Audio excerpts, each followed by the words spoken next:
жүрдүк да. Анан Ширинежеге бир суроо менен кайрылгым келип атат. Ширинеже эми бул Greenleaf корпорацияга келгенде что-то сетевик деген сөздү почти пайдаланбай жатабыз да.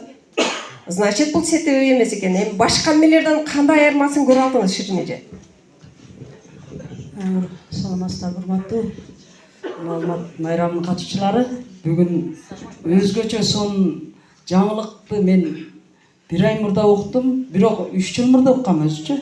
Бирок мындай күчтүү нерселер бар экенин айтканга дай албаган окшойт. Анан мен болуптур магазинди бир күн ачам болуптур деп эле жүрө берчү элем да. Анан бир күнү жанагы Мыктыбектин окууна чоң акча төлөп кирдим. Ошол жерде анан ушул боюнча экотовар жөнүндө сөз кылып эле мага жазылбайсызбы, мынтпейсизби деген адамдар болуп эле анан жакшы экен 6 аккаунтка муну коем, экотовар экен деп. Ошентип атсам эле бир кыз мага жазылың деп атып эле Алмаз Койчиевдин Смартричтен бул компанияга өткөнүн мага жөнөтө бериптир. Анан жөнөтө берсе эле, ой, Алмазга эмне болду экен деп. Алмаз эмне болду деп эле сразу звонить этим. Анан Алмаз деген бизде өтө күчтүү лидер болчу да. Бардыгыбызды таасирин көргөзгөн күчтүү адам эле да. Анан Алмаз ушул эмне болду буга деп эме кылсам, ал жерде да патриот элем да. Кыргызстандын компаниясы болгондон кийин Кыргызстанды көтөрүш керек деп аябай ойлонуп иштеп аттык элек. Анан негедир чарчагандай болгонсудум да. Өзүм неме болуп, ошентип жүрсөм эле Алмаз деген бүт нерсесин айтты. 11 жактан акча төлөнөт. Анан дагы бул жагыңызда ашар болуп, үстүңкүлөрдөн деле түшсө адамдардан, ошол адамдардын чужой эл адамдардан түшкөн команданын 50-чи уровендеги адамдан абдан чоң акча түшкөнүн көрсөткөндө чында ошондой экен. Ширинеже мен 3 ай изилдедим. Дедиле, андай бияктагы ишибиз кантип десем, ол жактан дагы иштей бериң, биякты караң эле өзүңүз деди. Анда мен жазып койчу. Мага именно экотовар керек болот деле. Экологический товарларды биз сатып атканбыз, бирок бир гана кофе, чайларды ичип, ар бир үй бүлө ичип, оңолсун деп чындап патриот болуп атсак, бул жерде дегеле ичин деле тазалайт экен, тышын деле тазалайт экен, үйүн деле тазалайт экен, кирин деле жууй берет экен да. Мындай карасаң, бардык базарда кымбат химия синтетикаларды алып жүрсөк, ошонун баасынан бул бир кыйла арзан, анан дагы өтө күчтүү экологический товарлар экен да, гарантиясы менен болгондо дагы не деди?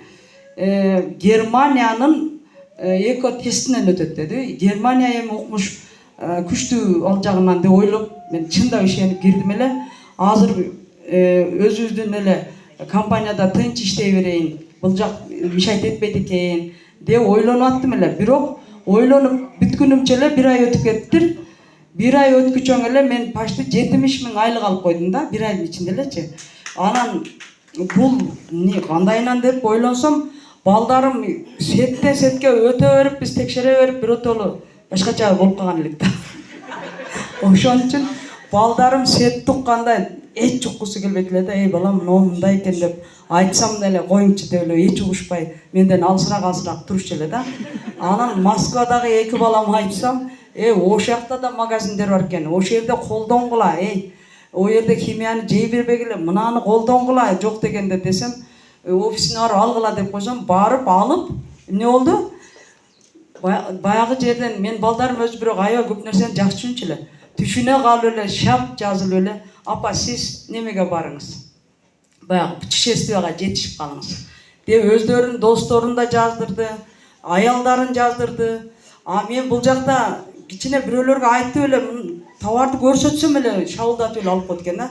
Бул таза жакшы компания экен деп иштеп атсам, мен он тийип качып, жөн иштеп атсам эле 70 000 алып коюп, азыр деген 12 личник жазылып кеттир, мен өзүнөн өзү элечи. Бир оз айтып койгонумда эле жазыла берсең, көрсө, булар наоборот мен чакырган сетке келбей жүрүшкөн. Эми болсо буга жөн эле товарын айтып коятсам эле, өздөрү офисине бара калып жазылып эле ушинтип атат да, көпчүлүк үчүн. Таза сонун экен, балдарым да жардам бере салды. Эми ошентип атып, баягы акциясына катышып, менин оюмча кайга бармакчыбыз? Кытайга, Кытайга бесплатно жөн эле ушинтип тийип качып иштеп атсам, ошого үлгүрүп атам да мындай карасам. Анда бул жерде не только неме эмес, Дордой базардын базар эмес, мировой базардын абдан чоң, мына глобусту ачып алып, мен глобусту ачтым деп чоң акчага илингендер бар го үстүндө тургандар. Бир глобус эмес бул жерде, весь мирден абдан чоң глобустарды алып филиалдарыңар, каждый аркаңа жазылган адам абдан чоң глобус экен да. Чоң-чоң 5-6 глобус эмес. Эми азыр дагы өзүмдүн туугандарым бар эле магазиндерде кычырашып таза бай болушуп аткан. Ошолордун гана эми мына жыр калдым магазинин көрүп аябай ойлонуп келдим да. Барып тезирээк алапка жетип туугандарым магазиндерин ушундай кылдырышым керек экен деп кече бир партнерим бар эле айтсам эле кеттик, болду эле болду, болуң эле болуң деп калды. Бул таза эч ким кыйналуу адам жаздырчу элек. Булар кайра болуң эле болуң деп калышыптыр го.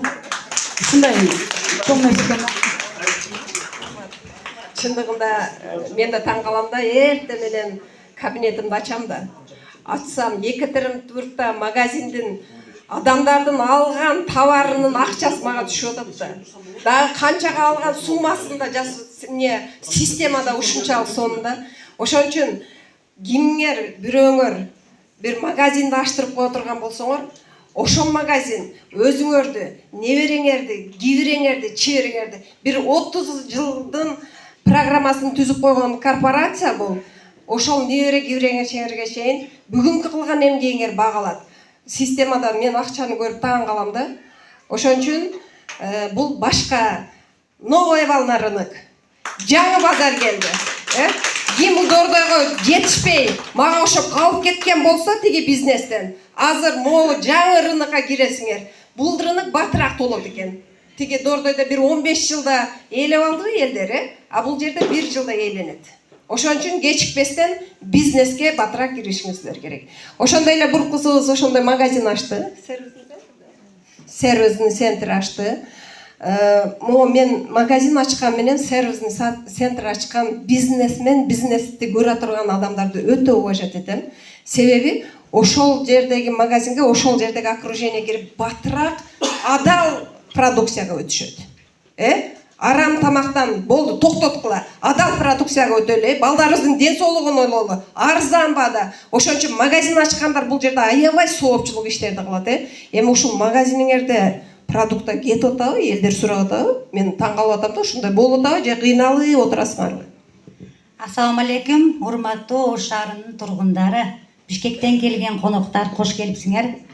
Мен Дилрабо 17 жылдык сетевик стажым бар. Буга чейин 4-5 компанияда иштеп келгенмин. Гринлиф корпорациясына келгениме 2 ай болду. Буга чейин мен Вилиф компаниясында, турецкий жаңы компанияда иштегенмин. 3 жыл ошо жерде өмүрүм өттү. Чынын айтсам, акчам кетти, минатым кетти. Ошский районга чоң кылып магазин ачтым. Сонун кылып ачылыштарды кылдым. Бирок эл продукцияны билбейт экен. Элдерге продукцияны түшүндүрө берип жададым. Гринлиф корпорациясын уккандан кийин мен ал магазинди жауып, ошо 1 миллиондук товарды үйгө апарып коюп, мен жаңыттан Глобуста алдына, Нурзамандын тушуна офис ачтым. 3-4 күн болуп калды. Бирок мен товар алып келген күнүмдөн баштап полкага кое электе уже элдер сурап, уже соода кылып коюп атам да. Уже бул компанияны элге түшүндүрүп, продукциясын айтыштын кажаты жок. Уже эл билип күткөн компания. Кийин башка компаниялардан дагы бир айырмасы, башка компанияларда зарплата чыкса, айдын кийинки айга чейин күтөт элек. Кыйналат элек, көчөгө күндө чыкканда акча керек болот элек. А бунда сразу каттайт экенсиң, акча түшкөндө сразу акчаңды эртеси күнү алсаң болот экен. Ошо жактары сонун жакты. Ойлонуп отургандарга кийин сетевик халал эмес, харам дегендерге айтат элем, харам эмес. Жазылып коюп отурсаң эч ким саган акча алып кеп бербейт. Аракет кылсаң гана саган акча келет. Биз аракет кылып атабыз, Кудайым бизге берип атат.